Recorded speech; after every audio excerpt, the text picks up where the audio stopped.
Welcome to the Candidates Forum. I'm Deanne Healy, and the forum is designed to connect residents with folks that are running for elected office so that you can get to know them a little bit better, what they stand for, and what they hope to accomplish.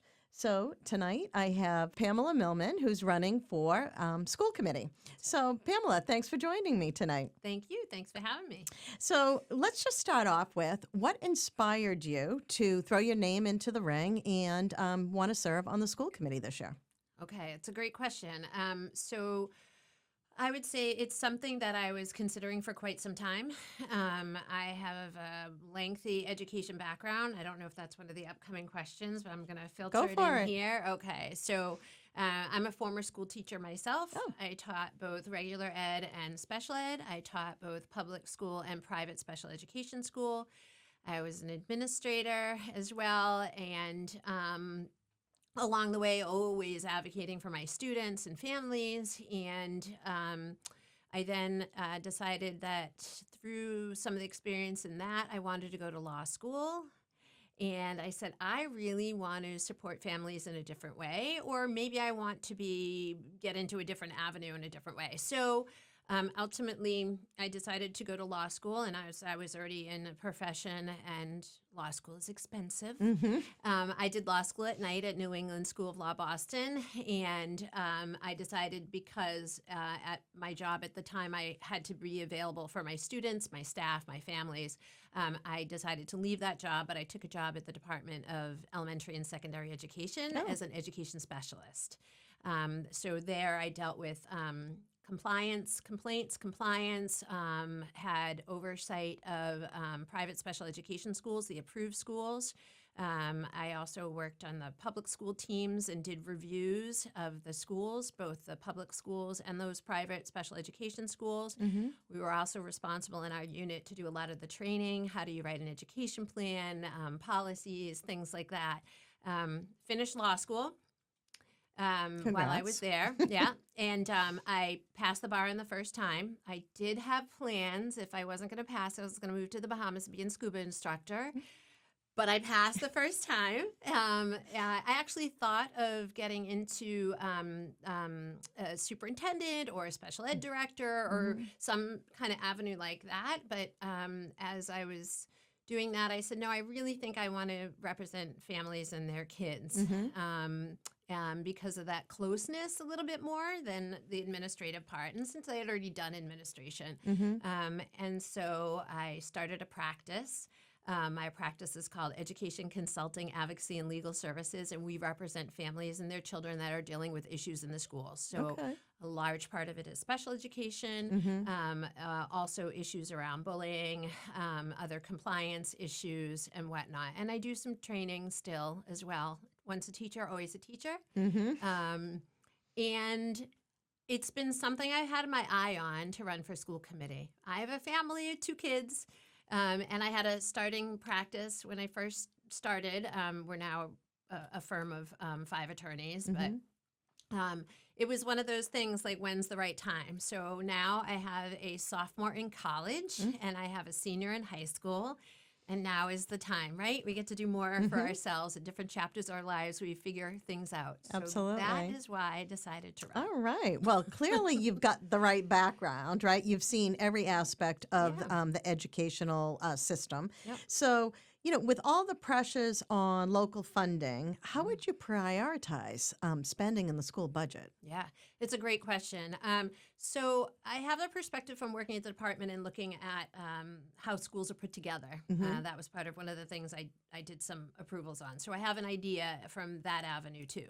But what I don't have the intense knowledge is the whole budget process in a city and a community. So I attended the meetings last year, the school committee meetings when they were working on the budget, was able to see the draft budgets and really take a look at it, listen to the discussion, and really get involved. And as I was looking at it, a lot of questions came to me. It's things that I saw were things of redundancy that seemed problematic, but the budget, the way it's presented, doesn't explain it all, and I know that. So I had a lot of questions, couldn't get a lot of answers. wasn't in a position necessarily to get them all, so it was really a learning situation for me. But the budget is pretty complex. But I do think, as a member of the public, when you could see a level of redundancy and not understand it, it's worth asking those questions and trying to get those answers. And I'm not so sure that happened adequately as one would have liked. I think that is a little bit of what happened when the school budget went to the city council and got sent back, because there were further questions. So I think one of the things is where is the money going? And then how are we spending it? If it's all right, why is some pictures seem off? And what can we do? Because sadly, the numbers aren't going to change in the positive direction. We're not going to suddenly get a surplus of funds, but where are we spending the money? How are we spending money? Let's look carefully at these positions. And I will say I had a lot of questions about various positions, and I think we need to take a look at that to see if then we might have to make, no matter what cuts are made, cuts are hard, but maybe if we recognize or see a level of redundancy, figure something out, reassign in different ways, utilize our resources in better ways, both financial and people, and see what can be done. I imagine in your role as a lawyer, you've worked with families in multiple different school districts. You know, do you sense that they all operate in a similar pattern because this is the way it's done, or do you see some unique ideas out there that other communities are embracing that maybe could be employed in Peabody? I definitely see some. Well, let me just back up. The Commonwealth, like everywhere else, is struggling right now with education. Post-COVID is still post-COVID relative to personnel. Finding people is still tough. I think that's still a result of COVID. I think have lost and are losing veteran teachers still. And I'm not so sure we're getting it refilled so quickly with newer teachers. And the demands on teachers is tough. So am I seeing things across the Commonwealth? I am in a multitude of districts across the Commonwealth, from what I call the 413 down to Cape Cod, the other Cape, and all the way up to our borders of New Hampshire and everything in between. I see some districts being very creative. Out-of-district costs are, for everyone, phenomenally high. And I see more districts creating programs to then attract other districts to send their kids into other public schools. I have a nice ability to see that, so that personally, sometimes when I'm representing a client, I can say to a school district, hey, you guys aren't making it here. They recognize it's not working for this kid here, and they're about to send out a district. I said, if there's another local public school district that might have more of a cohort and has something, can we look at that too? And that's unique. That's thinking out of the box. That's knowing, or I might have been in another district and say, oh, they've got something. Can we look at that? It's much more cost effective than a lot of the out of district placements. And sometimes there's agreements and different things that can happen. So I do see that creativity happening. I think that's a place to look at. In terms of what Peabody's doing. Peabody's not alone in these struggles. I think that's also important to know. And that includes the mental health struggles that are going on.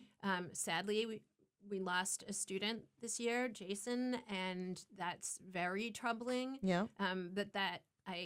It's not Peabody alone that's struggling to provide for our youth and the mental health issues that are happening. And so even with that kind of situation of needing greater mental health services and looking what we're doing, I see districts doing some other things that I haven't seen Peabody grab onto. And some of that goes to some of the betterment that I see the mayors taking on and the task force and involving the community as a whole. I think that's phenomenal. I think that's great. And it's being done in earnest, and they're really, really trying to do something. I think that other people have done that already. So it's good to see that we're now doing that. Do you have some specific ideas how you can work with like both the teachers, the parents, the community groups, right? So that families feel heard and involved in the decision process? So yes, first we need a awareness that we have to take off the rose-colored glasses. We need to look at everything that we're doing. We need to look at things, whether it's the MCAS scores, and look at them with a realistic eye, not just like, here's the good part. Let's look at what's not so good, and be real about it. And then speak to our staff. We have amazing experts in education and teaching our youth in our system. We definitely do. And I am at a position where I am hearing from them and they're not heard. And they are in fear of their jobs, and they feel that they're not taken as experts in being able to talk at meetings, and they fear retribution. That's a problem. And if a teacher is feeling that, that trickles into that kid and that family. And therefore, people aren't being open, and they're not being honest. And ultimately, who loses but our kids and the students? Wow. And it's very troubling to me to know that, and it was public, it was at a committee meeting where a teacher shared her situation. And that takes a brave person to do that. And where she was in her both professional and personal life, she was able to do that. But I am sure she's not the only one. Right. And if we can't change the climate and culture internally, it doesn't matter what pretty new building we put around them if we can't have that change. And the only way to change that is to start having open and honest dialogue. That's great. So Peabody has a very diverse student population. How would you ensure every student, regardless of background or neighborhood, has access to the same resources and supports that they need to succeed? Yeah. So to me, that's what's awesome about Peabody is that we are a diverse community with so much to offer. And I think over the years, that's been my frustration when I have represented families in Peabody is, oh my gosh, why aren't we doing more? We should have all these resources. So first we have to look at where are the resources going. Absolutely, everybody should have access to everything. That's a legal given, right? There shouldn't be a doubt that everybody should have access to everything. Again, it comes back to looking at where are the resources and where are they going to make sure that is definitely happening. An equity issue. We have multilingual families, which is phenomenal. We celebrate that in our city's international festival. We need to make sure we're doing the same in our education for the kids and celebrating that diversity and giving them equal access. So it's not easy, and it is a fluid situation sometimes. But that doesn't mean that we stop and we don't constantly revisit, is everybody getting what they need? And that's truly the most important part, is being able to in a positive way, looking at what are we doing good, where are we missing the beat? Where are we missing the fact that the test scores aren't coming up the way we would expect them to? That's hard. It's hard to look at that. Do you have any ideas or thoughts about how the Peabody Public School System can partner with local businesses or community organizations to give students like practical skills and career exposure? Absolutely. I like to brag about Breaking Grounds, the fact that we do have a community partner there. It's more so with the Northeast Arc than it is with the schools, from my awareness.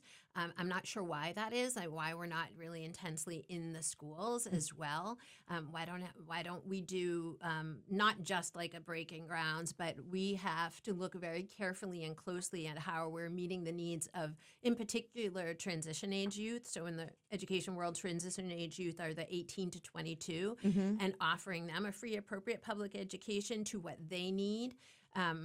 One of the things that concerns me, and this is a little off topic from what you asked, but we have new, we got rid of MCAS. And so we have new competency determination and graduation requirements. And one of the catches that was somewhat a positive thing for students with significant disabilities, or even kids on the gray area where they had some needs and not in the intensive needs, they were not passing MCAS. And so we knew that we had to continue to provide perhaps to their 22nd birthday by law. Now we don't have that catch of MCAS. So if they just take 4 years of English and their 4 or 3 years of math and their couple years of science and their U.S. history and the other history, are we going to hand them that diploma because they did that? Are they also ready to graduate? So for kids and young adults that are a part of the special education system and on an IEP, an individualized education plan, are we providing appropriate transition services for them to continue into adulthood?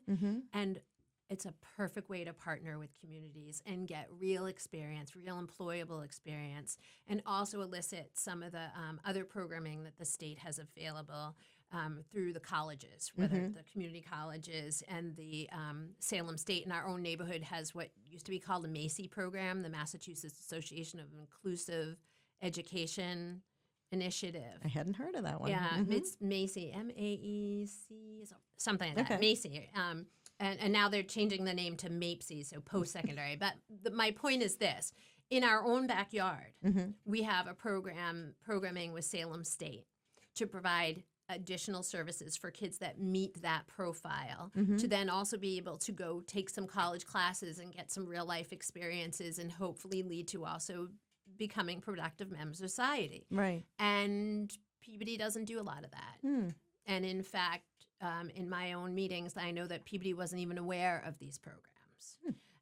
And that's problematic. And that's an internal thing. Sure. When you're not aware of the resources around you or seeking to perhaps internally from Peabody schools, seeking to make those connections with the community and businesses, walking to our downtown, coming into here, Peabody Access TV, and what's here that we could have students doing something. Right. That we're missing a piece that could be so beneficial to our youth. That's great. Well, we are coming up upon our time. I told you it was going to go fast. I told you I'm a talker. Just in kind of closing, what do you think sets you apart? You've touched on a lot, sets you apart from other folks seeking a spot on the school committee. I think what truly sets me apart is my experiences. So I'm aware it's not just some things aren't about let's look at a policy or change a policy or this. There's legal background to a lot of this. So and I already know that. There are requirements by the state, by the DESE, Department of Elementary and Secondary Education. I already know that. I've also been in a classroom and I've been as an administrator. I think I truly can bring a different perspective. And as a member of a school committee, I'll be one vote of the 6. But I think I know the questions to ask. And that's what I think has been a little bit missing, is not only knowing the questions to ask, or if the question was asked, knowing to ask a follow-up, not just take everything as, okay. I think that's what I know. And my opportunity is to bring my knowledge for real representation. And that's what I think sets me a little bit apart. Great. Well, thank you for sitting down with me today. I really Thank appreciate it. you. And I learned a few things too. Great. Thank you. So It's good nice to meet luck. you. Thank you. Nice to meet you. Same here.